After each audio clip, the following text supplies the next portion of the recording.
Okay, so I think we're officially live.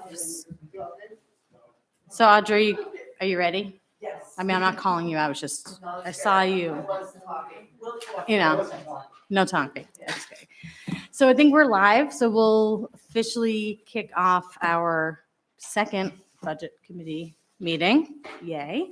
I wanted to go over the couple of housekeeping items from last time. I know we have another full agenda and an hour and a half to accomplish what we're going to do, and we'll get to all of it.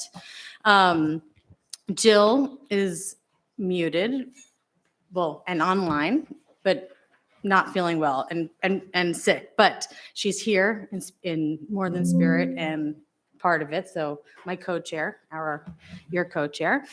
And Jill and I had a chance to meet between last meeting and this to just do a reflection of our first meeting and talk about, going forward, what we felt. And I just wanted to highlight just for 2 minutes, a couple of things that we thought was important with the intention that if anybody objects, just let us know. So housekeeping wise, we did ask, and Janice, thank you she was there, for doing this. We did ask that updated agendas are sent to reflect what wasn't covered in the previous meetings and moving things forward. So you'll see, like last time, we didn't get to public safety and the public works, so that's been bumped forward. We also thought that names of individuals that will be presenting at those meetings, just to give a little more context, is really helpful.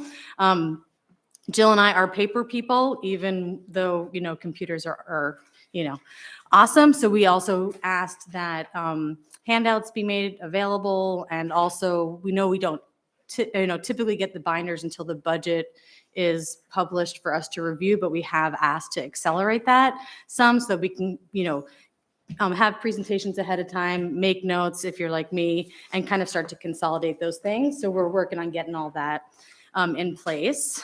For seating configurations, it's similar, but we two of the reflections that we had is we're loving that the select board is now not behind a veil of Zoom and that they're here and available, but we also felt like it's important for the cohesiveness of the budget committee to be able to kind of sit together and never mind just being able to count votes and things like that, and to have the select board also consolidated as a group.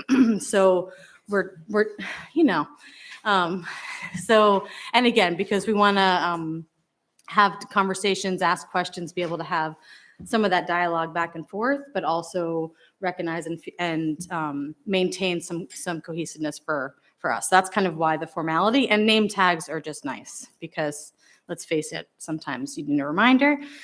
Let's see. We've talked about the biodata structure. There's minutes that are posted in emails that go out. We don't have to formally vote on those for review, but if you do read them, and there's anything that you feel like is not in agreement or you want to see change, just let us know. But we're not going to. We asked if we're formally voting on those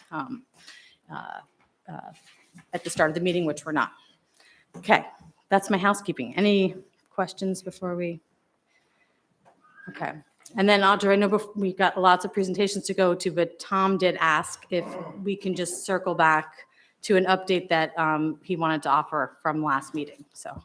Thank you, Sarah. I did participate in last meeting via Zoom, and I should have brought this up then, but better late than never. With the town manager's office, I'm asking Audra to add another assistant town manager position to her budget. In the last 18 months, I've witnessed that anything that kind of comes into the town office miscellaneous falls there. This is a little town with, sometimes some big issues. And I think that office in particular needs some extra help. So that's, I think where I'm going to recommend that we go. And I don't know, how deep did you get into your budget in the last meeting?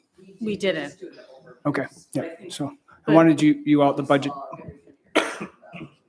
Yep, so I wanted the budget committee to be aware of that. Okay, Ray, did you have a question? Just a quick question. Is that going to be a full-time or part-time position? I'd like to see it be a full-time position. Any other questions or? Okay, thanks for updating us on that. Anything else before we move on to learning about our town? Oh, yeah. Yep, Margaret had asked, and if you were not here in person and the handouts were made available, they will be emailed out, and or we also might ask that just extra copies are made available at the following meeting, so yeah. So that you have them. Yep. Anything else? Okay. Wait till Ann.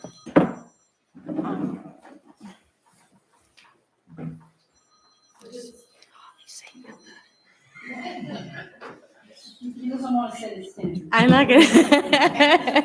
Sorry. And I'm gonna keep my phone up here just because that's gonna be my link to Jill. I'm not playing solitaire or multitasking. I'm just, if she wants to text me, I'm gonna make it easier versus on Zoom. So where are we? So we're gonna kick off, it looks like, with Dave, right, to kick us off. So go ahead.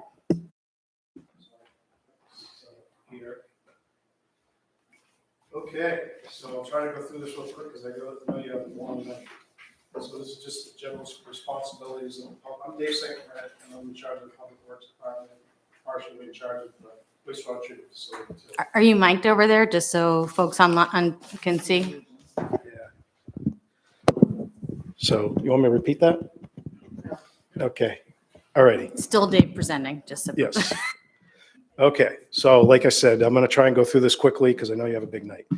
So most people know what Public Works does, but I'll go through it, a little bit more in depth right here. So generally, we take care of snow and ice control. We take care of the trash. We do roadside maintenance, shouldering, ditching, paving, sweeping, brush and tree removal. We take care of stormwater maintenance. We have 718 catch basins.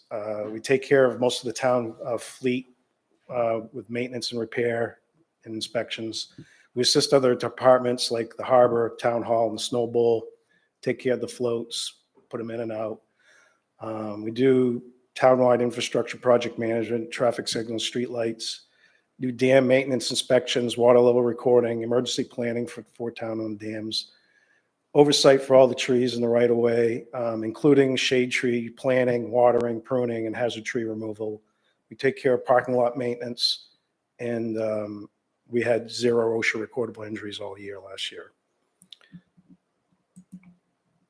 So daily duties outside of those things is we respond almost weekly to resident complaints about stormwater and seasonal ponding.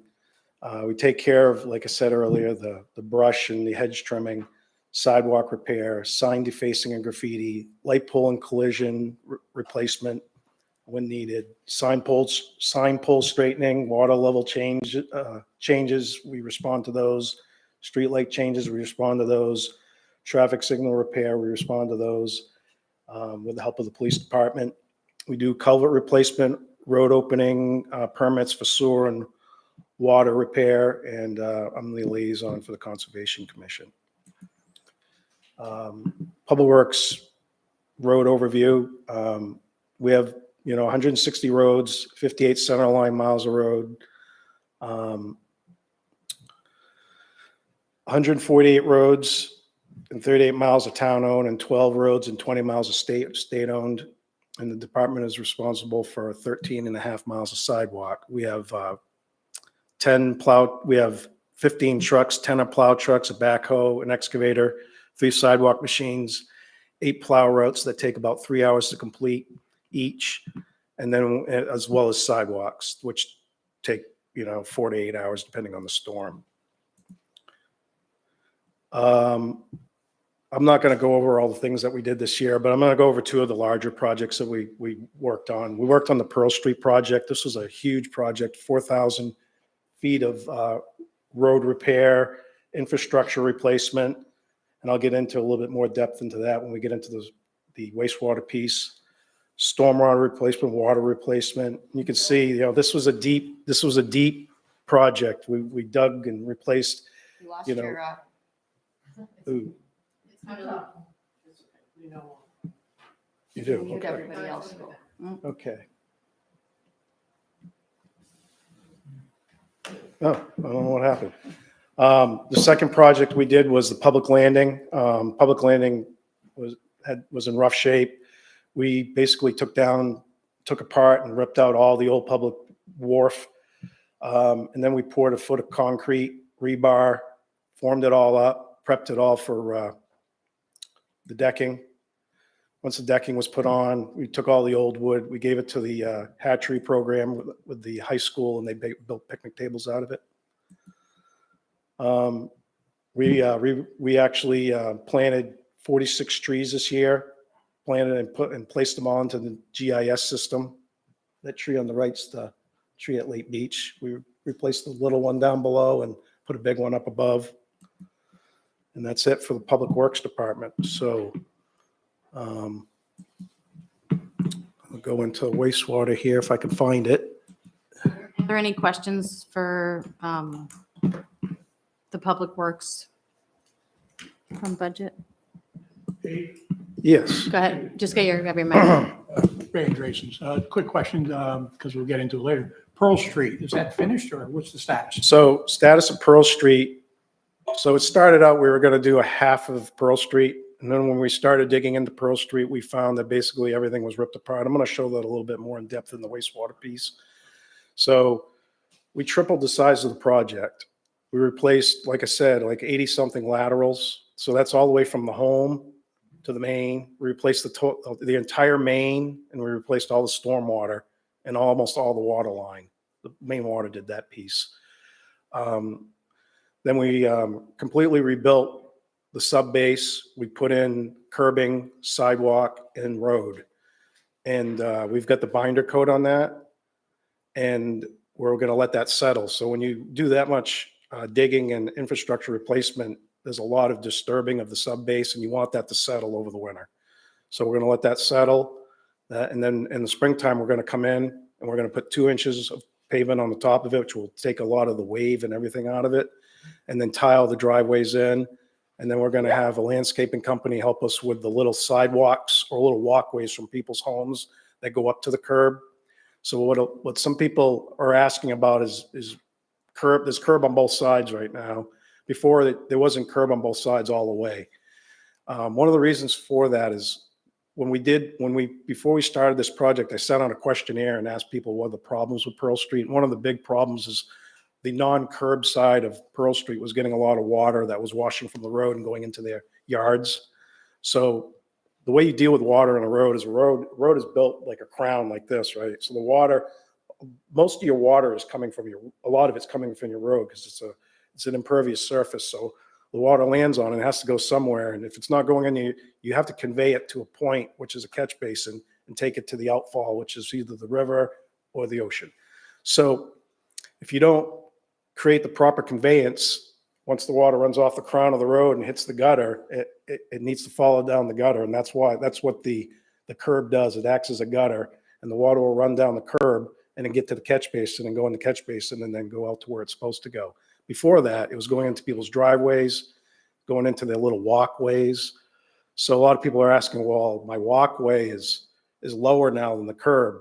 Well, what we're going to do in the next year, because we're basically out, it's winter, we're going to have a hard time doing this at this point, but we'll elevate those little walkways to the top of the curb and bring it to the entrance of the home. And that'll keep the water in the road and in the gutter. So we're not done. We have to pave. We got to do the landscaping, fine tuning. We have to plant some trees. We've got to put the icing on the cake, so to speak. But we've got the big part done, and we're closed up for the winter, which is a pretty big accomplishment considering we did Free Street too. So we did all of Pearl Street and Free Street. Yep. I just have a quick question, and maybe when you get into budget stuff later, but so when it triples in size, is it the kind of thing where until you go in to see. You don't know what is required. So I'm thinking about obviously the budget and then also like how to scale up work crews and like the impact of that to even for the effort that's needed. And I just didn't know how that factors into. So that basically, it completely threw my whole work plan out of kilter. So I had to readjust to that as we were on the fly, so to speak. Had to, we were lucky we were able to negotiate with the contractor to continue doing the rest of the work. So one of the things is we got some really good numbers on the work that they were doing. So we really it would have been not a good idea to take advantage of them being right there at that point in time when they're already digging everything up. So once we dug everything up, we realized real quickly, we cambered a lot of the other parts of it. We were seeing that a lot of what we've been missing out on is the fact that, we got to fix a section of the main. The main is the main part of the road. We weren't looking at any of the laterals. So we have a big I&I problem, which I'll go into a little bit later. But, you figure 50% of your sewer line is actually going to the home. It's the lateral. And we weren't looking at any of those. So what we did was we did the contract. We factored in a number so that the contractor would do the homeowner's lateral at the same time as they were doing, the other work. And we cambered every lateral as we went down the main. And if it was bad, we replaced it. What we found basically was we had one giant leach field on Pearl Street. It was all just going right in the ground. And some of them were so plugged up that people were living there seasonally. They were long laterals. They'd come in and the lateral had cracks and it was plugged at the end. It wasn't even getting to the main. It was just leaching into the ground. So they'd leave for the winter, all the water would leach out of it. And then they'd come back in the summer and they didn't use it a lot. So, the water would go down the lateral and it would get plugged at the end and just hang there and then dribble out of the pipe. And then they'd use it again. And it would just keep on doing that. And it seemed to work. It was like a leach field, but it really isn't supposed to do that. It's supposed to actually go into the main and then go to the treatment facility where it's taken care of. So we found, pipes that were just smushed, broken, wrapped. It just was a mess, so you can't honestly start doing that project and just walk away from, 3/4 or 2/3 of it when it's all bad. So we said, let's do it. We had to adjust. It basically took us, right to the end. Our people have really worked hard to get this project done. Everybody's been really working hard because it's basically tripled the size of the project. It's the biggest project Camden's ever done. And it wasn't easy. And, I would have definitely liked to do, 1/3 of that. And I would have been, probably done a long time ago, but that's not how it goes. You just adjust and you make adjustments on the way and you do what you think is right. So the select board, we brought it to their attention. They felt it was the right thing to do at the time, and they authorized the fixing of the rest of it. So that's why we did it that way. Awesome. Any other questions? Oh, go ahead, Allison. Just to say real quick, it was the sewer part that tripled in size, really, in terms of the budget, which is a Right. different fund.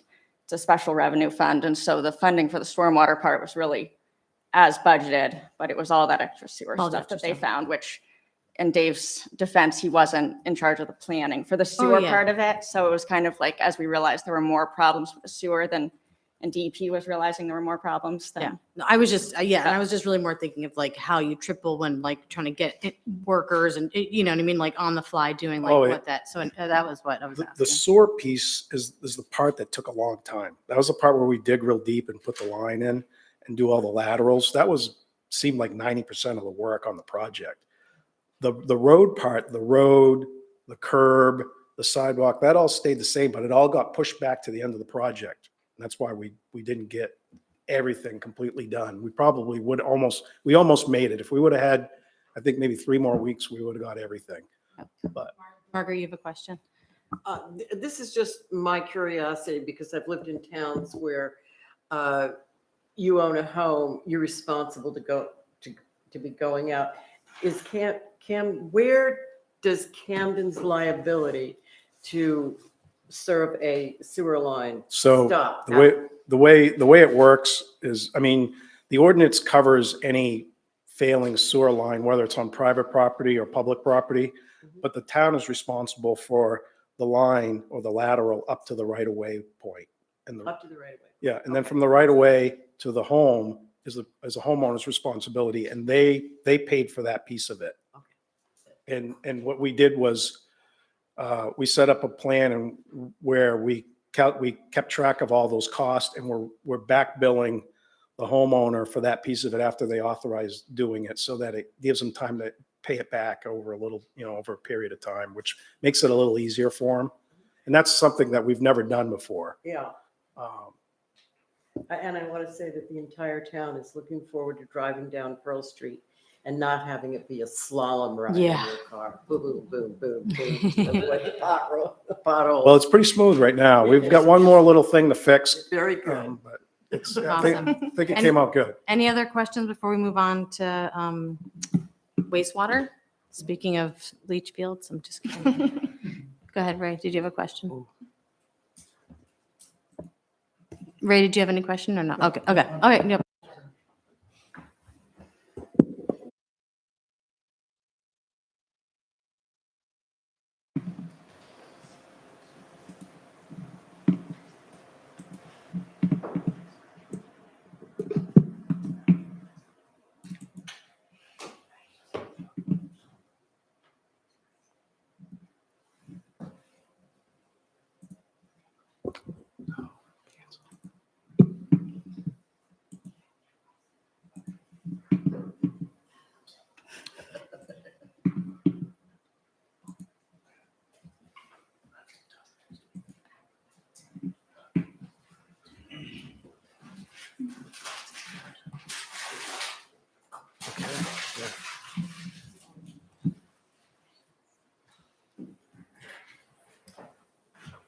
All right. Well, hello, everyone. My name is Sheldon Main, and I am the facility director at the wastewater department for the taking over for the recently retired David Bolstridge, who was the plant superintendent for a number of years.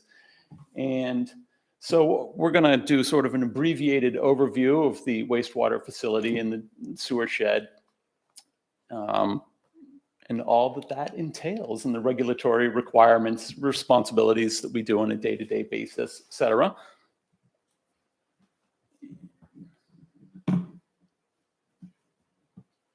Remember when I said it was all set?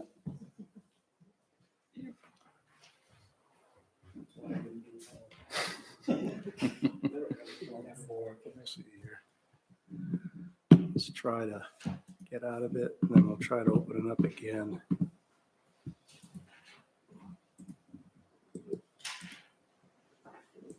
So where's the USB?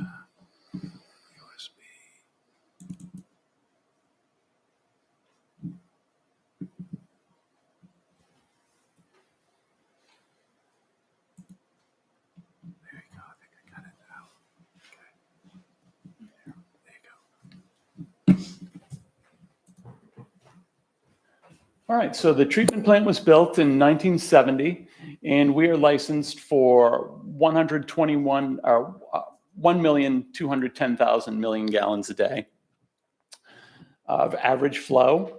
And the facility is located, as many of you know, maybe perhaps you don't, at 20 Lions Lane, right behind the middle school, on about 5 acres of land. The average flow that we saw over the last 12 months was about just over 1 million gallons a day. That's pretty average for the last several years too, I would say.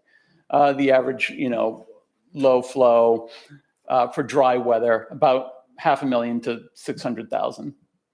And recently, a couple weeks ago, we had about a half an inch of rain, and the flow the previous day was just over 500,000. And that next day, the flow shot up to 0.7, so 700,000 gallons. So just 0.6 inches of rain gave us an extra 200,000 gallons of flow, just to give an idea of the effect that the I&I has, the inflow and infiltration of fresh water, groundwater coming into our system. And on the extreme end of that, What's INI? Sure. So I&I is inflow and infiltration. It's sort of broken down into two separate things. Inflow is things like large sources of water, generally storm drains, sump pumps tied into people's houses that are tied directly into the sewer system. And infiltration is old pipes, cracks in the pipe where water seeps in slowly, but nonetheless incrementally adds up to a lot.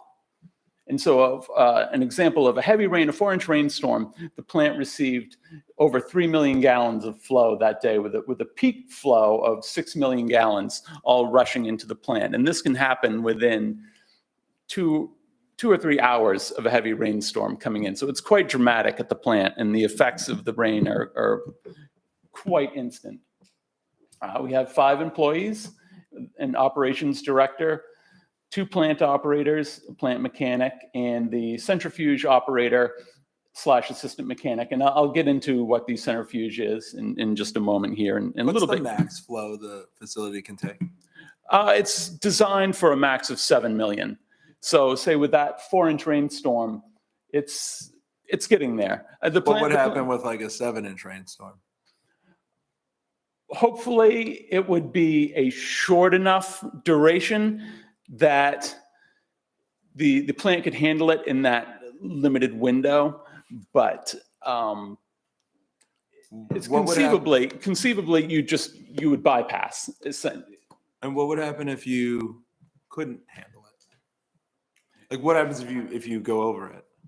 Then it would lead to things like bypasses in the harbor, which have happened before, even for much less than, it doesn't necessarily take a 7-inch rainstorm. It could Got it. be 3 or 4 2-inch rainstorms sort of back to back to back. So you can hit the bypasses and handle whatever, basically. I'm sorry? So you can hit the bypasses and handle whatever, basically. Right, exactly. And obviously, I mean, just a extreme amount of rain, then it's just throwing off the whole wastewater plant in general. I mean, that's a whole nother level of rain, which thankfully we don't generally see those kind of rainstorms around. But I mean, you never know. The pump stations overflow first. Yes, exactly. Some of the various pieces of equipment we have a brand new laboratory now that's much larger than what we had before.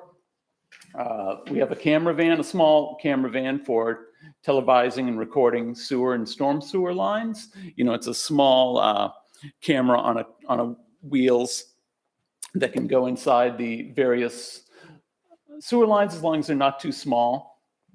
We have a jet truck with a root cutter for clearing the lines and cleaning the lines.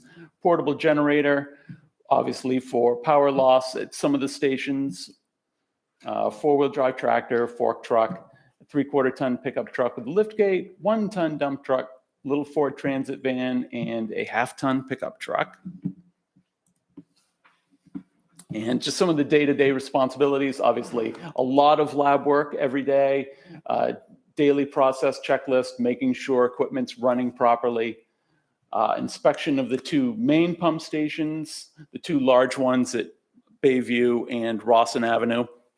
And then there's a few smaller pump stations that feed into those pump stations. And then those 2 pump stations are what bring all of the wastewater to the facility. Preventative maintenance on plant process equipment, which is a daily item, obviously. Collection system jetting, collection system camera work, flow meter installation and monitoring. They're again going after trying to find the sources of that I&I. Multiple dig safe requests, just the same as public works, telephone poles, people digging in their yards, people digging in the street. And then we have a lot of additional sampling and testing for PFAS that has sort of come up within the last year, as I'm sure everyone has heard in the news, and we have not escaped that. And this is just an example of some of the permit and regulatory requirements that we have through having to meet the daily flow totals, checking things like oxygen demand on the water, making sure that we properly remove the percentage of oxygen demand on the receiving waters, because obviously we don't want to essentially starve the marine life of oxygen with what we are sending to the harbor. pH, checking the chlorine levels, making sure that we're not putting too much into the harbor. We want to use just enough to do what we need to do and no more than that.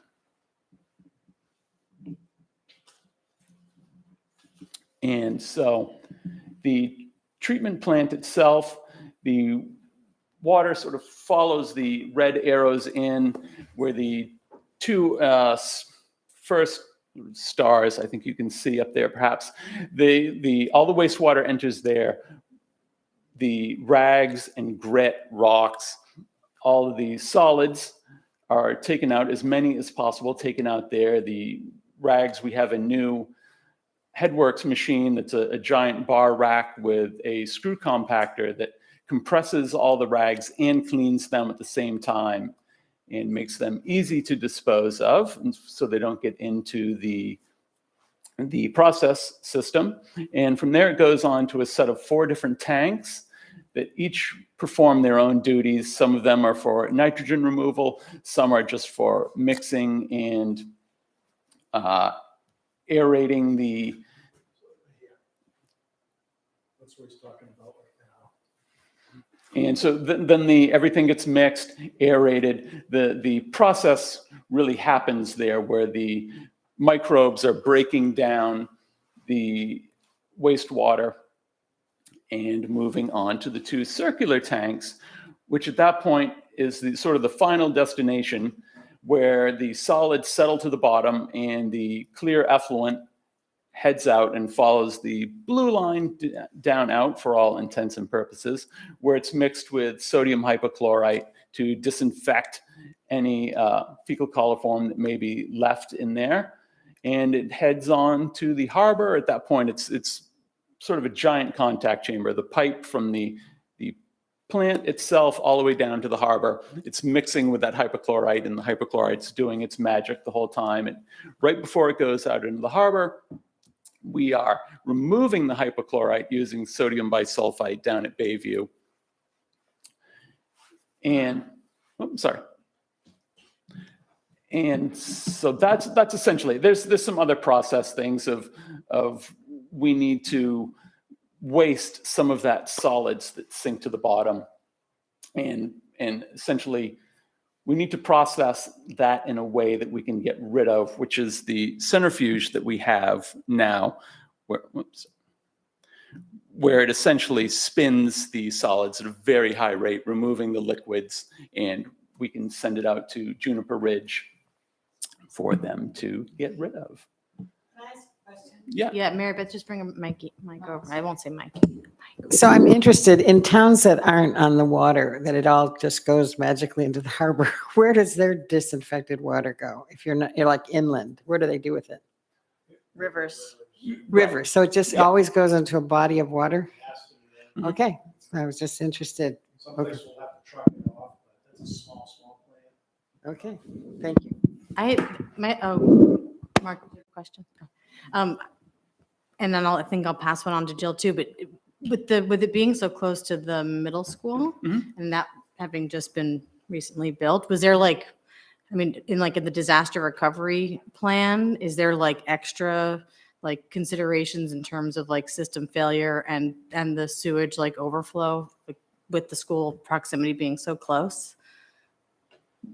Not that I'm aware of. I didn't know if in the regs there's like certain like distance and things based on like where people are habitating and those systems are. The bigger concern is the river being right there, because that's, It would I wind think- up in the river if it ever did overflow. It Mhm. would go Not towards down to the school. fields. Right. right, yeah. Right. We're sort of downhill of the school and the river is downhill of us. It looked because from that photo, it looked like it was. I was like, it's going right into third Yeah. base. So I didn't know. Okay, Sophie, did you have a question? What's I think the issue is what's the toxicity of whatever we're putting back down into the rivers? And how do we, I'm guessing that's what you're trying to assess, right? I was just thinking in terms of like disaster recovery planning, like as the inches of rain, creep up, if there's like, in terms of, I'll always keep it back to budget for this, but like, are there things built in based on its location and proximity to the school and the river? I'm all for about of course, the rivers, but also the children. Right.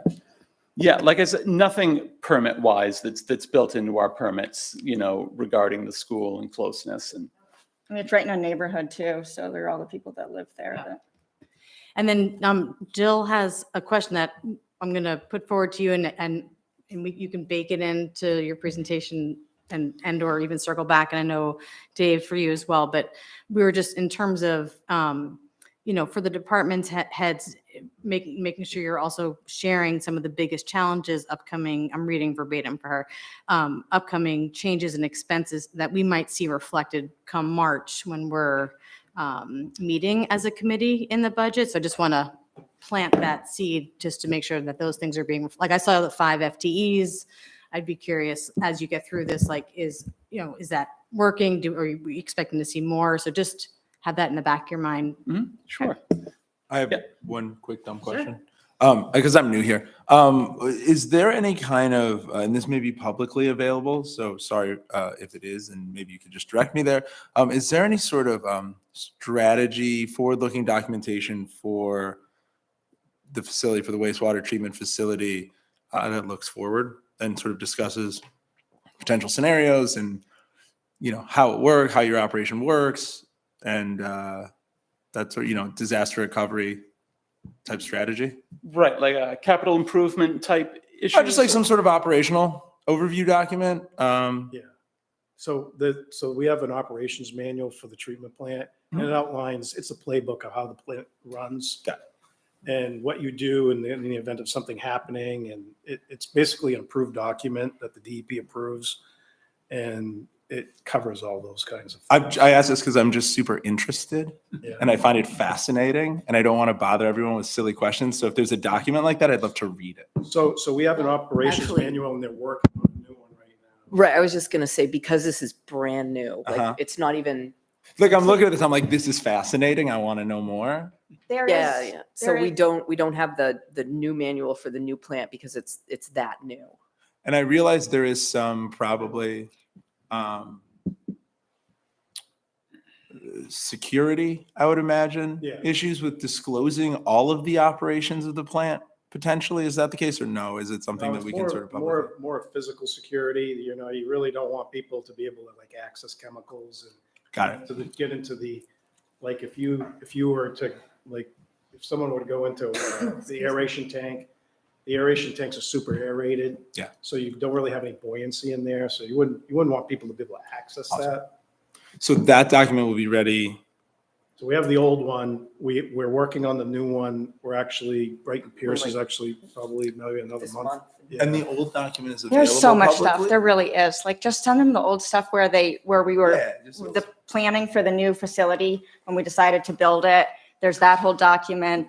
There's the CMOM. It would be great to read the old document to Yeah. juxtapose it with the new document. So yeah, You is can it look at publicly it. available or is it? Or if Oh, you'd like great. to have it, we can. It's hard to It find. was- It's in like there's a select board You packet can- that had like 500 pages. You can Yeah, send them maybe back. we'll take it as an action to have it sent to the, Yeah, we to can the put budget it in committee. The Oh, yeah, absolutely. portal on the website for all Yeah. budget. That'd And be your great. timeline document that you created, that was so good. There's a lot of stuff, actually. They've just forgotten. Ray, do you have a question? Yes, could you just update for the committee what the status is with Rockport and where we are legally on that, and what the impact will be if Rockport does in fact build its own wastewater treatment plant? So, Okay. Rockport has pretty much settled up on the past rates that they owed to the town of Camden. Okay. They've indicated that there's a desire to stay on the Camden system. So the 2/3 of Rockport's wastewater goes to our treatment plant for treatment. That's still a decision that our select board needs to make as to whether or not that's the future that they see with Rockport. And if that's what the select board wants to do moving forward, keeping them on our system, then what we'll be asking from Rockport is to enter into a new interlocal agreement, and they also need to update their sewer use ordinance so it addresses things like pretreatment. And, the PFAS issue is particularly important for everyone. Thanks. Okay. All right. Oh, Courtney has a I have question. one question. Sure. It's totally not budget related, but it kind of goes back to like the whole treatment thing. And I was confused about when you were talking about if it's treated, if there's overflow or whatever, and it just kind of spills out to wherever, is that untreated sewer? So that would be stuff? untreated, Okay. yes. Yeah, no, thank you. Okay, go ahead. The only, it's the only there's no upside to it. The only sort of positive is it's mostly rainwater at that point. If you saw what was coming out, it's rainwater. I mean, we're just getting millions of gallons of rainwater. It's still, it's not, I just don't want people to think that it's just brown liquid that's just, spewing into the harbor. It's horrible. It's not good, but I feel like people get the wrong perception. Maybe it's still awful, but what is really happening when it happens? And so, sure, yes, It's diluted, but it's still wastewater. by Yes.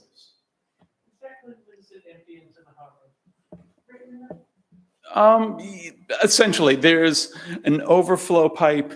I don't know if you're familiar with where our pump station is located on C Street. It's in the Lyman Morse complex, essentially. So right there is where it empties. If that pump station overflows, that's where it would empty. The Bayview pump station on the public landing would be sort of in the boardwalk area, just below that.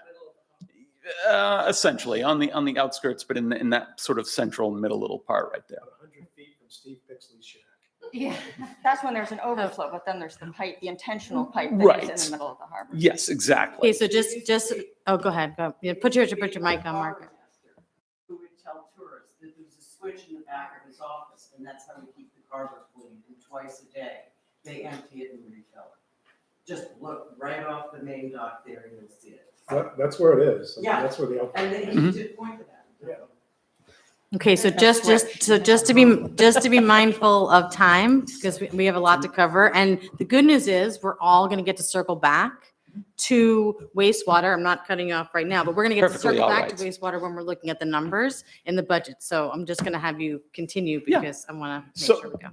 This is just talking about the newly upgraded facility and the new O&M manuals we'll be getting. This is one of the reasons why. This is one of the major parts to the treatment plant upgrade, was getting a system to remotely control, not so much control everything, be able to view what is happening. All the different components are able to interface with each other, whereas things were all very analog beforehand. Now, different pieces of equipment can talk to one another and work far more efficiently. And it allows those of us on call, if you're home, we're able to access screens like this over, an iPad to be able to witness what is happening in real time as far as alarms go, things of that nature. And that's just a quick shot of our new lab that we have. And the collection system itself, sort of shifting gears a little bit, it's about 25 miles of gravity sewer, 2 miles of force main, with 560 plus sewer manholes and basins that accompany them. 7 pump stations, like I alluded to before. There's 2 main pump stations, and then the 5 smaller pump stations pump into those. And that's sort of a quick overview of the various watershed areas that each one of those little sections pumps to one of the pump stations, which then, like I say, pumps to one of the larger pump stations and heads directly to the wastewater facility. Some of the upgrades that have happened over the years, the Bayview pump station down in the public landing was upgraded in 04, 08, and 23 is part of our facility upgrade with that SCADA system, the computer system, and so forth. The C Street pump station had a big upgrade in 2015. The Cove Road pump station was just recently upgraded. The Lake Beach pump station, which is a very small pump station out on sort of outer Bayview at the beach, that was upgraded in 2018. Rawson in 2011. Washington Street was just recently had a large upgrade with a new generator. The Mount Batty pump station was upgraded in 2015. So I'm going to add, these colored areas right here are identifying each one of the sewer sheds that a pump station takes care of. And you see there's 2 major pump stations, the green and the red down below. That's Bayview and Rawson Avenue.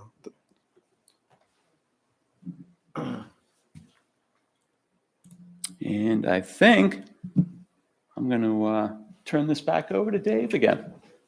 So I'm just going to quickly go over the I&I, the exfiltration, and the Pearl Street, a little bit more detail on the Pearl Street improvements. So this graph is basically showing the age of the pipe and the amount of pipe that we have. And as you can see, a lot of it is 50 years or older. And when you get into, 50 to 75 years, you're looking at replacement. So we've got, more than half of our collection system is at a point where it should have been replaced. And this is a good view of what those pipes on Pearl Street were looking like on the inside. You can see how cracked they are. And so the main on Pearl Street was basically below the water level for most part of the year.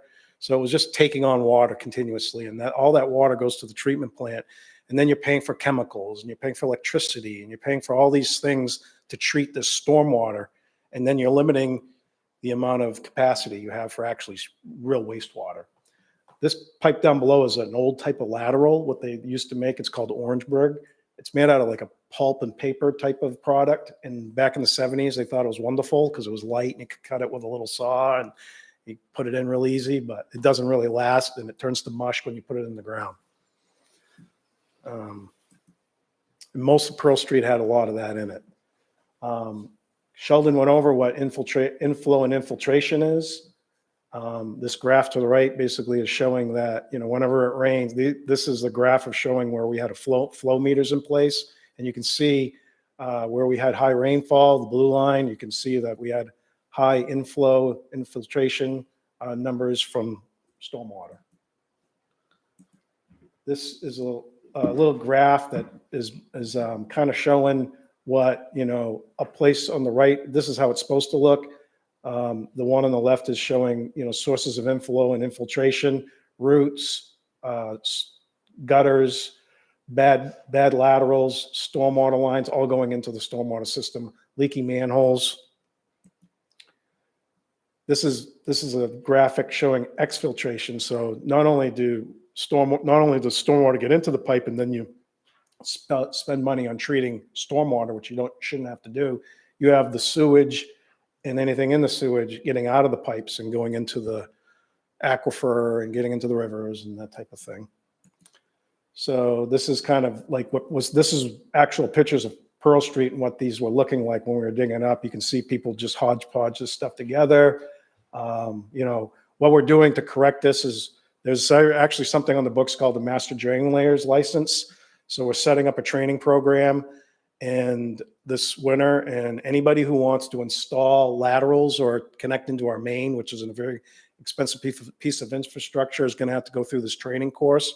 They'll have to be certified, and those will be the only people to be able to touch the system because the taxpayers pay too much money to fix this thing to have anybody just going in and not knowing what they're doing and connecting into it. So that'll be something coming up in this winter. Just showing, the pipes was so, connected to the environment that we found an eel when we were actually looking into the old sewer line. On Pearl Street, this is, I was telling you what we were doing. We cambered every lateral. We had 3 catch basins that were tied into the line. 12 homes were tied in with their foundation drains. So just imagine someone's perimeter drain around their home, just collecting water constantly being poured into the sewer line. Huge amount of groundwater was getting into it. We eliminated all the old service lines. And we, like I said earlier, we did over 85 new laterals. So this is the part that you were explaining earlier, to talk about funding. So we have a consent agreement with the DEP has a consent agreement with the town. And it's for continuous improvement of fixing the collection system because they don't want you to be able to collect stormwater and pollute the environment. And we have to show incremental improvement. And as I told you earlier in that graphic, like 50% of our pipe is 50 years or older. If you calculate the cost of replacing all of that pipe, which should be replaced at this point, we're looking at $20 million. So just to give you kind of a ballpark idea what something like this costs to fix. Dave, could you put that slide back up, the one where you say 50%? I calculated more like 23%. Well, it depends on which part you're looking at.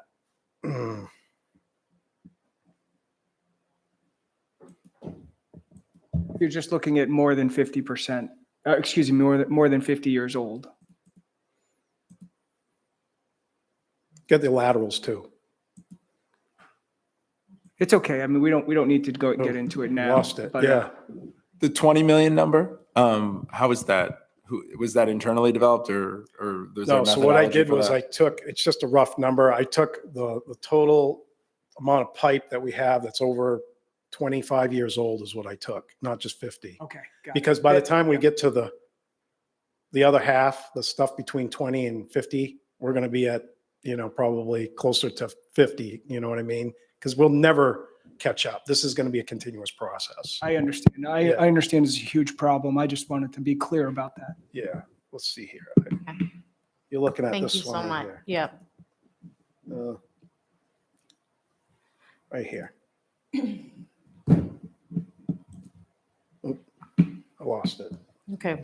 All right, well, yeah. Any other questions before? No, I know there's a lot because I'm holding questions I also have. I'm going to make notes of them, but I want to be mindful. Are there any other questions though before we switch over? Yeah, one thing real quick that was mentioned during a workshop that we had concerning the DR BCP plan. One of the capital improvement items that you may see is the intent on installing a permanent generator at one of the pump stations that currently they move the portable pump from one station to the other. They pump on one, then move the generator and pump the other. It's kind of silly. Okay. Thank you. But, that's like $100,000 item. Okay. Yeah, you could watch the workshop. We talked about Yeah. a lot of this for an extended period of time for Yeah. those that are interested, like So- I am. I'm gonna move us on. No, then I appreciate. So thank you so much for that. And we're gonna switch to public safety. I know Chief Farley was here at the last meeting and sat through our whole last budget committee meeting, and so now the floor is yours.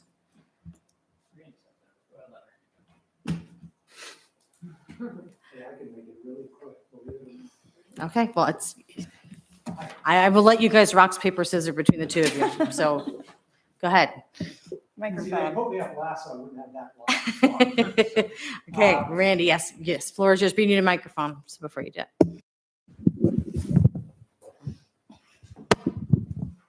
Oh, I get two microphones now. So I can read the stuff that's pretty self-explanatory if you'd like, but, we try to offer effective and transparent police services to the community.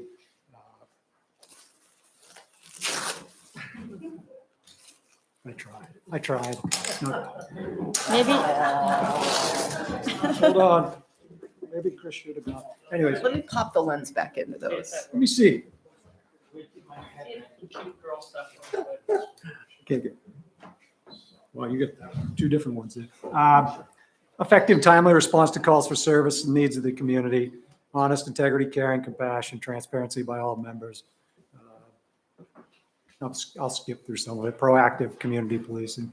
Mandates, like everybody, we have annual statutory mandatory trainings that we have to complete, biannual range qualification, annual complete policy and procedure review. Fixed it? No. No. Well broken. Cheap glasses. How straight do you need? I'm good. I should have done the bigger font. I thought the PowerPoint was going to mess you. Yeah, I know. Giglio reporting to the AG's office. If you don't know what Giglio, that's credibility impaired officers who may have been in trouble at some time. We're mandated to report that to the AG's office and the district attorney's office so they can make defense attorneys aware that that person's credible. Most of the time, those people are no longer employed. We're mandated to report specific crimes to the AG's office, the HHS. We do sex offender registry fingerprinting, NIBRS, which is the National Incident-Based Reporting System, formerly known as UCR reporting. Annual safety with OSHA, required training is there.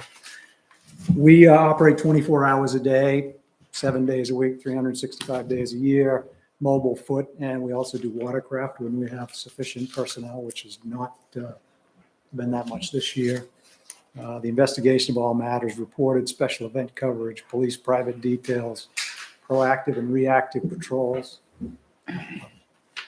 community policing. We offer drug take back and disposal, background investigations. We have our Good Morning Camden and Rockport program where Jeff calls any of our participants and checks in with them every day. We offer sand for seniors. If you're a senior or somebody who can't get out to get a bucket of sand and you need one, we'll bring one out to you, and we'll even spread it if you need us to, which is a great program. We don't want anybody out there falling down. We do traffic studies. As some of you have probably seen, we're already doing traffic calming type things with the highway department and planning and codes, and the quality of life issues. Our staffing is, we have a total of 13 employees within the department. 2 are civilians. One of those is a parking enforcement officer and my administrative assistant. Chief that's shared with Rockport, lieutenant, 2 patrol sergeants, a detective sergeant, 6 patrol officers when we are fully staffed. We currently have 2 vacancies.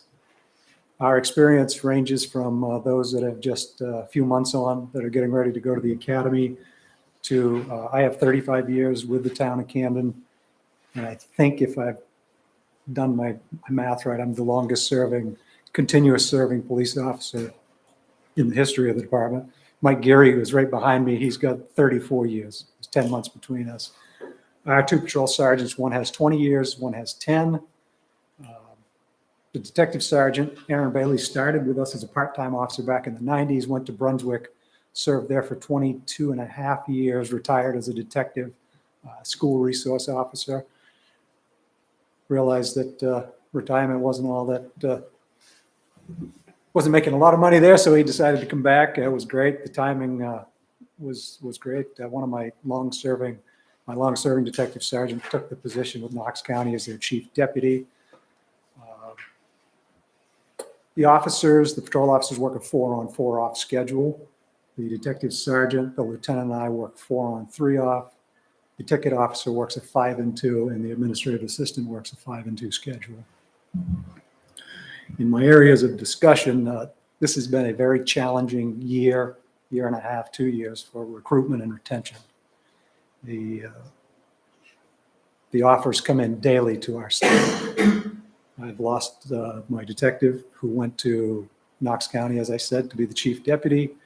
A 20-year officer took a position with Thomaston for $6 an hour more pay to start. Another officer left to go to Belfast to be their school resource officer. The offers up to $12 an hour more per hour to start. Places like Rockland are starting officers at $35 an hour with 0 experience. They work 3 12-hour shifts, 36 hours, paid for 40. Offers of $20,000 sign-on bonuses, cars. I lost a 4-month employee to the sheriff's office because they offered him a car, $4 to $5 more an hour, gave him service time for his military service to count towards his yearly. So keeping people has been quite problematic. It actually got to the point where I recently had to go before the board to let them know that we needed to do something to stop the exodus. My 2 senior officers, who are also my field training officers, were both getting hit with offers every day of $12 more an hour, take-home cars. And they came to me, and they came to Otter, and we sat down with them, and they don't want to go anymore. They want to stay here. But we needed to do something. They're only a year and 4 to 5 months into their contract. That when we signed that contract, we were fairly competitive. Within a year, we were the lowest paid in this area. So after a few nights of staying up most of the night trying to figure out how we could do this, we came to we had 2 vacant positions at that point. So I talked with Audra, we came before the board, and we needed to raise their wages at least $6 an hour across the board. And that was for all full-time police staff, except for me. So we did that, and the way I was able to do that is I told the board I would not fill one of those positions until April. At that point, Spencer Tooley, who was our ticket officer, is eligible to go to the academy to become a full-time officer. And he's done a great job with the parking, and he wants to be a full-time police officer. So we'll take the funds from that position that we are not filling through April to offset the expense of the raise. And I also have another position that I have told the board that I will not fill. We'll need to fund it, but I will not fill that through budget year 25 to help make up for the expense of the $6 an hour across the board raise. I'm also willing to forego purchasing a cruiser in this next budget year. Our fleet's in pretty good shape. I will, in this budget, ask that we put another $30,000 in reserve in case we have a catastrophic failure of a car. We put $30,000 in last year. That $30,000, I'll be requesting that to go into a reserve. We will not purchase it, but it'll sit in there. I also, to try to keep the bleeding from getting bad with the budget, I have a major technology upgrade that I would like to do, which involves a redundancy system between tasers, adding body cameras, and upgrading our police cruiser cameras. It's an expensive system, but it's redundant, that when you have all 3 components working together, if an officer hits the blue lights, the cameras come on. If they get out and they draw their taser, the cameras come on automatically. It also picks up every camera that's in that area, be it mobile or be it body camera. So if one person pulls theirs, everybody's camera comes on. Like I said, it's expensive. It's like $36,000 per year for a 5-year contract. So like $180,000. I'm still going to add that into my budget as a capital this year. So at the end of your process, if you find that you have extra money, we'd really like to do this, but I don't expect that you're going to find that money because I know that there are a lot of other things. But I do want to get it into the process because we're deferring the purchase. Doesn't mean that we're not going to have to do something. Now, be that a great system that uses all 3 of those or some part of that. Right now, Axon is the only one that does the 3 that work together. That is a system we'd like to go with at some point. But I understand. We have union negotiations coming up that we will probably most likely try to start next year, just about this time, so we know what we're looking at. But these offers, the pay is just unheard of. And it keeps going up and up and up, and where it stops, I don't know. I'm also thinking that we are going to put Spencer in a patrol position this spring, but I think we could also merge that with the parking management. So we take the 1 patrol position, we merge that, so there's 2. So will there be some savings there? I think if we're going to merge that position, that part of that should be paid for out of the parking revenues made by the paid parking. The other part of that would come out of, we just started talking about this, so we don't know the matrix of how that would happen, but that's something I'm looking at as well. I think we're pretty stable at the moment with our staff, but that doesn't mean that, the next offer is not $15 more an hour. So I did have it was nice this week that a couple of different people who have left have reached out that, they might like to come back at some point. So things may be turning, but I don't know how to bet on that one at this point. We'll also be requesting funding for, we've partnered with Rockland PD to hire a community response officer with the Volunteers of America, which has been a great, great program. It's helping our communities be served better by having that person in between that can go out and help us do follow-ups, can take those people that may be in general assistance needing help to find the resources that they are needing. I would like to have that removed out of the police budget. And my only reason for that is I don't want the community to think it's an extension of the police department. And I think people are more apt to use that service knowing that it is kind of a neutral, we will work with that person. And I was going to ask you what your feeling is on that.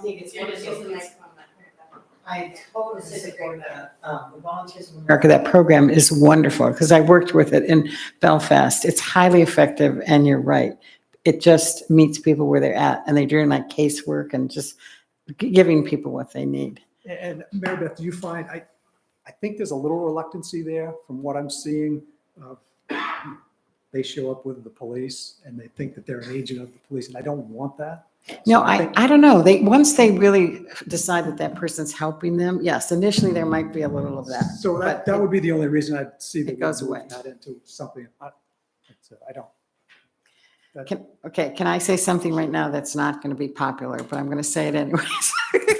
So when I was running for select board, I did a deep dive, and you've heard me say this before, because law enforcement in this town is one of the most expensive things on our budget. And I brought up the whole concept of a public safety officer. I am from the great state of Michigan, where they have more public safety officers than practically any other state. But when I was running for select board, and I would talk to an officer in Grosse Pointe, which is not that different in a lot of ways than Camden, what he said, how they got officers, and this is very shake everything up and not normal, besides that they're dual trained in law enforcement and fire safety, and it works in towns with a low crime rate like Camden, is they offer high school students who don't know what they want to do, and I'm not particularly interested in going to college.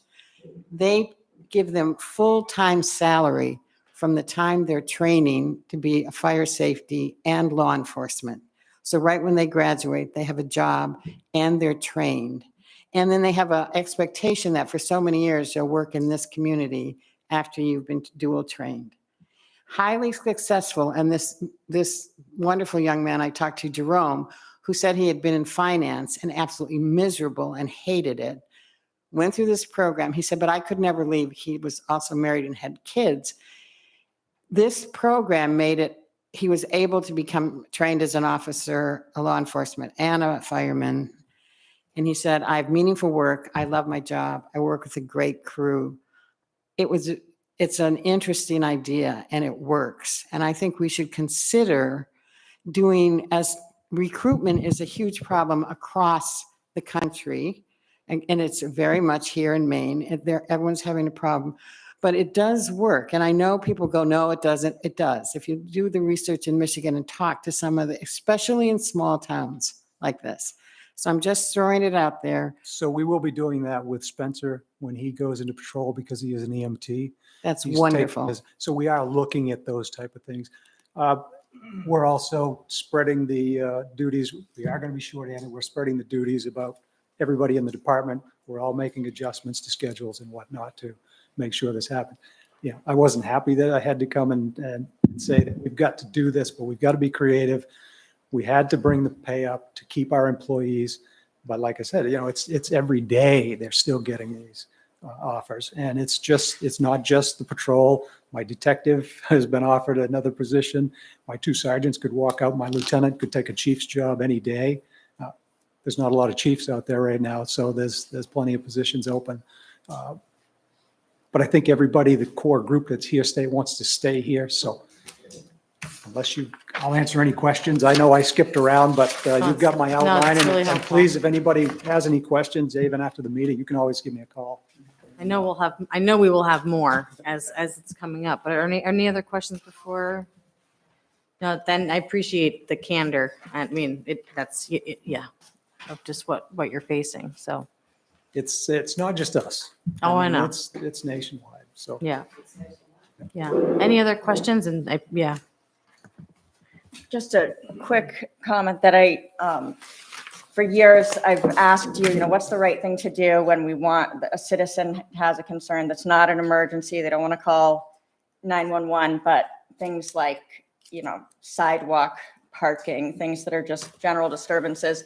And for years, you've coached me appropriately to call dispatch because we pay for that service and that's the right thing to do. And I've been diligently telling people to go ahead and call dispatch, even though it feels like it feels like it's, for a small thing, it doesn't feel right. And now with the crumbling of that service, I think a lot of people are just like, they just want a simple number to call to report a small issue.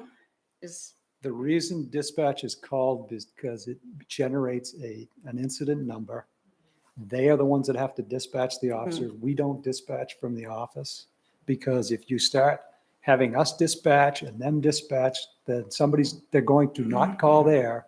They're going to call the office, and it could be I take more emergency calls on my cell phone because people don't want to call dispatch.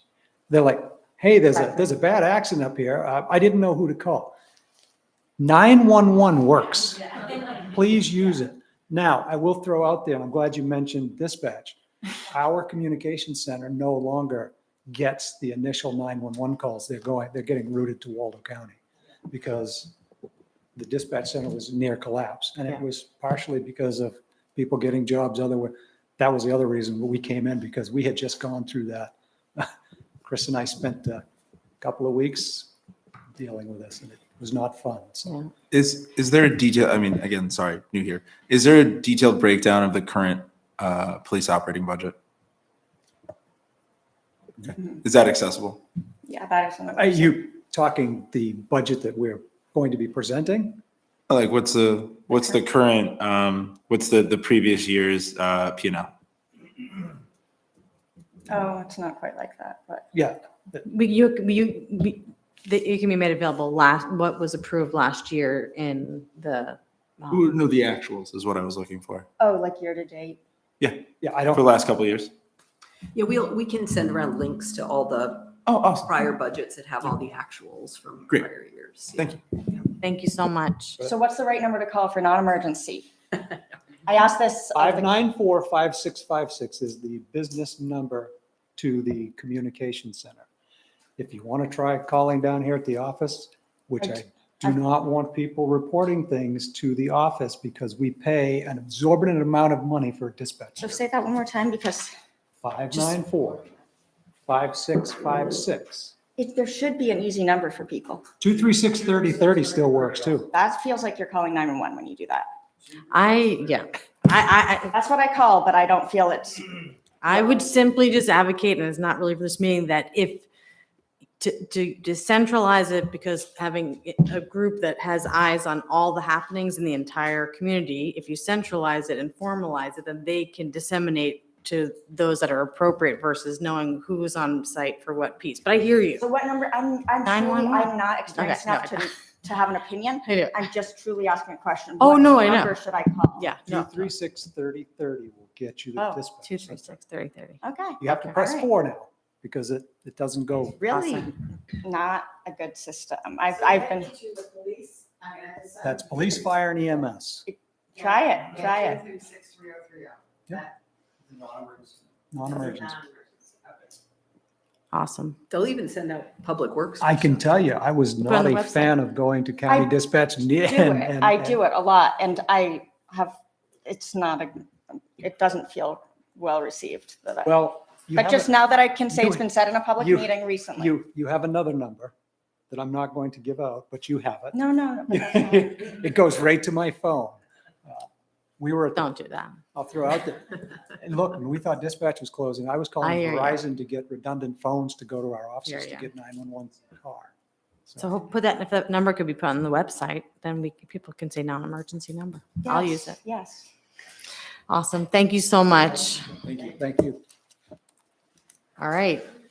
Next up, I'm gonna throw them away. Yeah, I'll have a GoFundMe for a new pair of glasses. Chris, do you want to come up here? I can move. thank you so much. 13 minutes. I can take two. I give you two examples of how the fire department is all hazards and how calling 236-3030 works.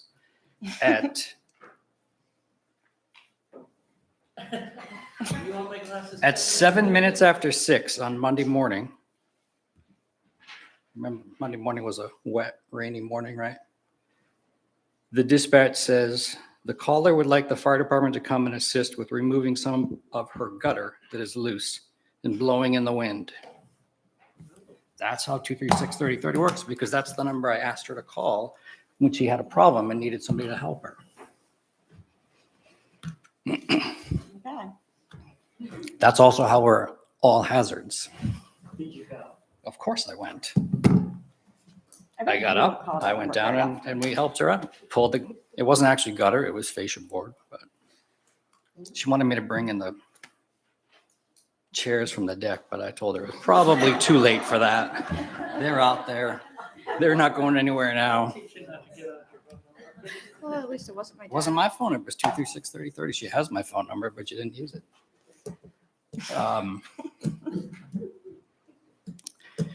So, yeah, the fire department. Fire department, also EMS now and emergency management.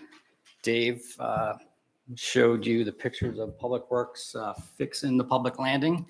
My part of doing that is working with FEMA to get the money to pay the town, to give the town the ability to do that without it affecting the local taxpayer. We get it, in our federal taxes, but so as the emergency management director, my job has become much busier lately. In the past several years, when we have these severe weather events, the December 23rd event, I communicate with our FEMA representative like 3 or 4 times a week to keep on top of the paperwork, to make sure that we get how much was that, Dave? Do you remember? The public landing project? Up to 175,000. Up to 170. 200,000 total cost? Yeah. Yeah, it was about 200,000 all in, but FEMA paid for a large part. 75%, the state should kick in 20%, and we're responsible for 5%. I talked with Pixley yesterday. We're still working on the plan to rebuild the boat launch at Steamboat Landing. That sustained significant damage, so we're still working on that as well. Got destroyed the other day again. We got destroyed the other day again. Oh, yeah. It's all Oh, yeah. So we did request when FEMA came that they send some mitigation folks, and so they sent an engineer so that hopefully we could come up with a plan to rebuild it, and so it's more sustainable. But FEMA doesn't necessarily come through on the mitigation funds as much as they do on rebuilding what was already there. The biggest thing that we're looking at, we chatted with the select board, had a workshop in October. We met with them a couple of weeks ago. We're a combination department. There are 4 of us who it's our full-time job. The rest of us are part-time on-call firefighters, and the NFPA over the last 20 years is a 25% reduction in the number of firefighters across the country. We're plagued by the same thing that the police department is. Affected even more here, the cost of housing. There's fewer and fewer people that are willing to be part-time on-call firefighters. It used to be that you could walk down Main Street and many of the business owners were part of the fire department. Now we have one person like that, and the owner of French and Braun. We had a fire alarm today at one of the bed and breakfasts, and the 2 people in the station, and that was the one other firefighter who responded to that. 10, 12 years ago, we would have had 20 people showing up. We had 1 today. We need to be looking at hiring more full-time personnel, having them be cross-trained to provide EMS, emergency medical services. And we put a plan together to bring on some more folks and transition away from having a private provider provide the service and have it be provided by the fire department. That comes with some challenges, right? We need to, one is a labor pool to find people. We would need an ambulance, which we don't have. And the current configuration of the public safety building, we basically have my office and one other room in the public safety building. So there's no room for overnight lodging. And if we're talking about hiring more people, we would need more workstations.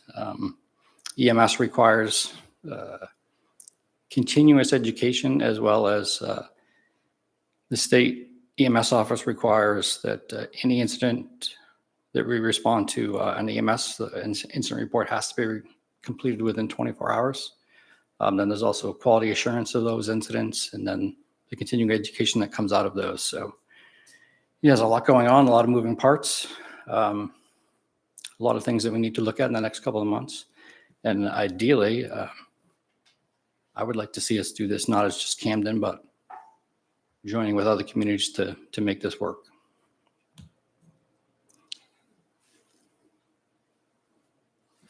Just put your microphone on. Yeah, I want to have your mic on. This is emergency medical services. Are we backing away from Northeast Health? Please say yes. We, so you all approved the fire department to start first responding to emergency medical incidents. So first response just simply means that it doesn't mean that we're there to be there before Northeast, our provider. It just means that we're there to help them, right? So we started back before pandemic, educating people and getting them the education and the certifications that they needed to be able to do that.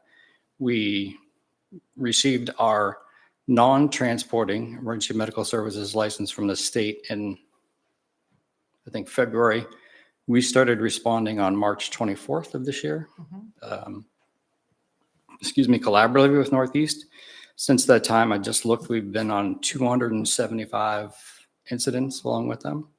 So that's, yeah.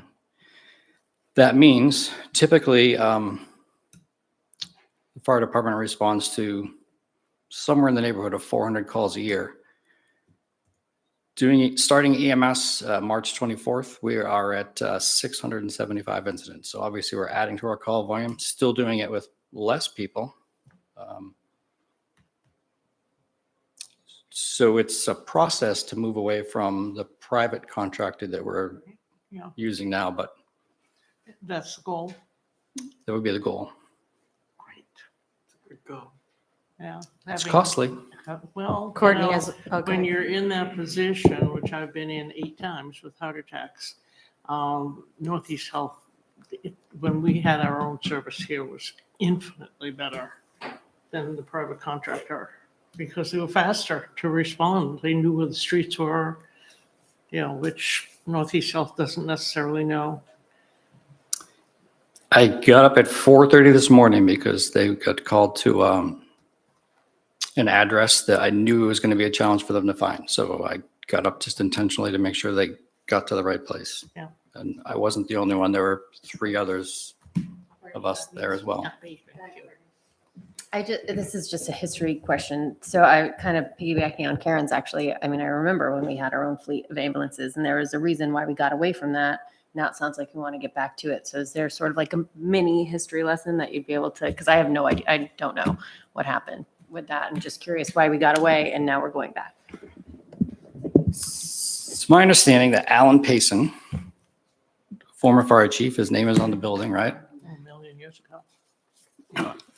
My mother won't like to hear you say that because she was in grade school over on Elm Street when Alan Payson was the fire chief.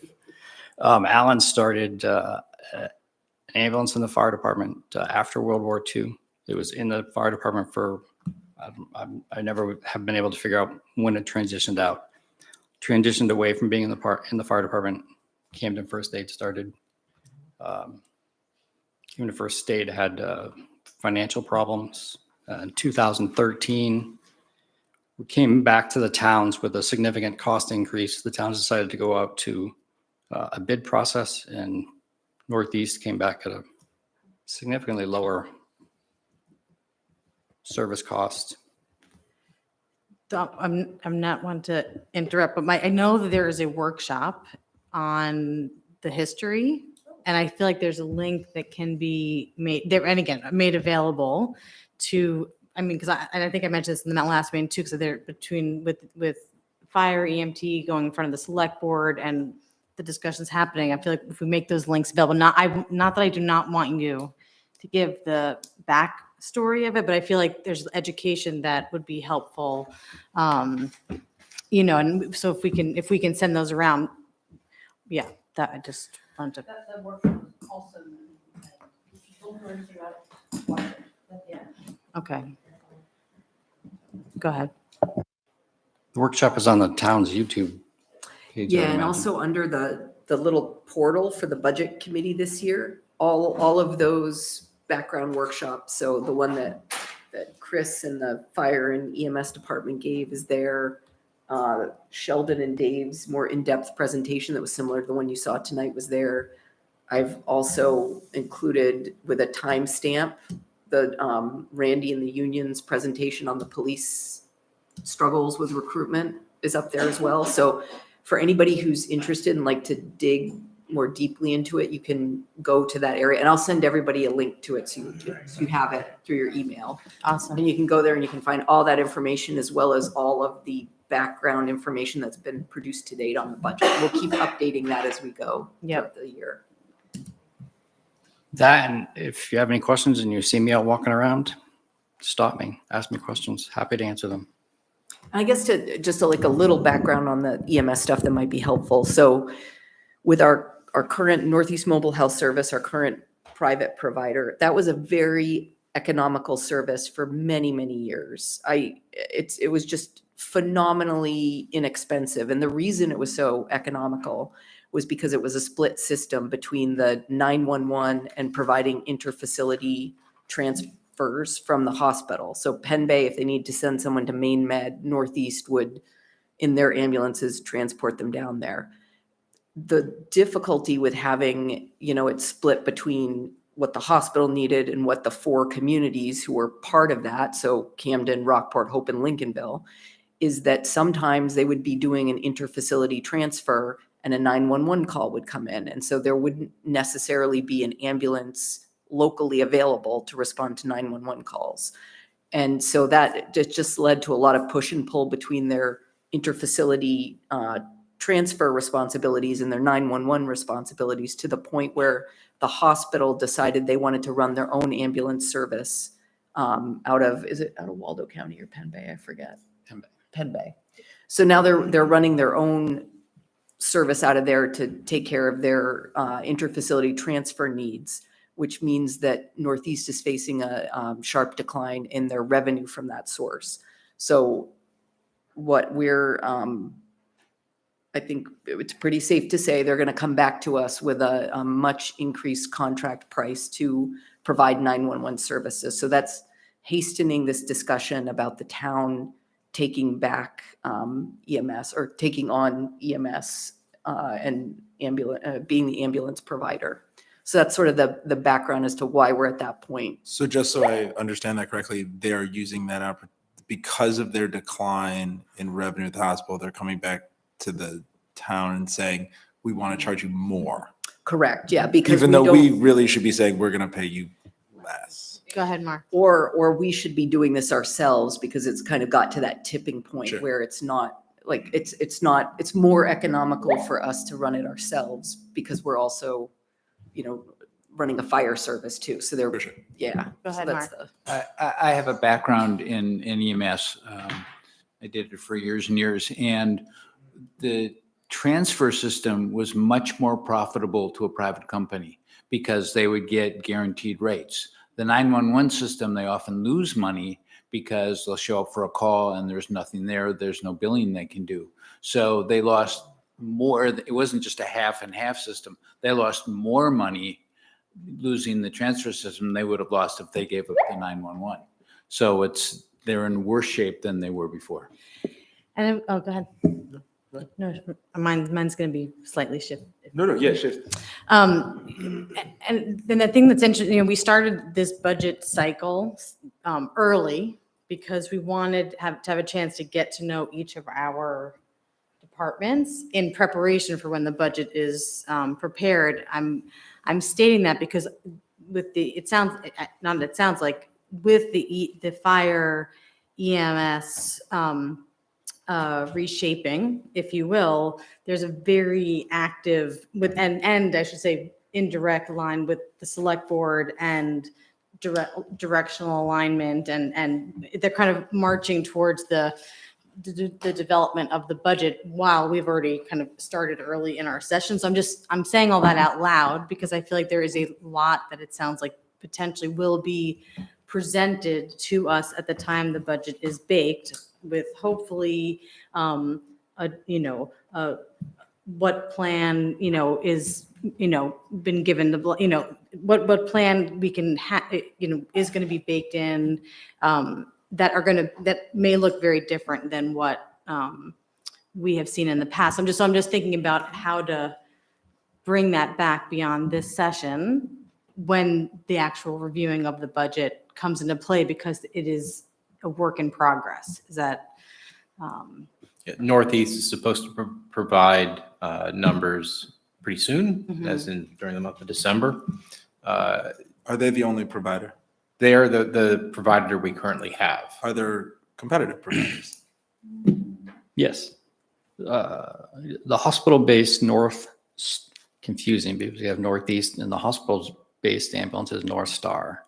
North Star is now operating out of a base in Rockport.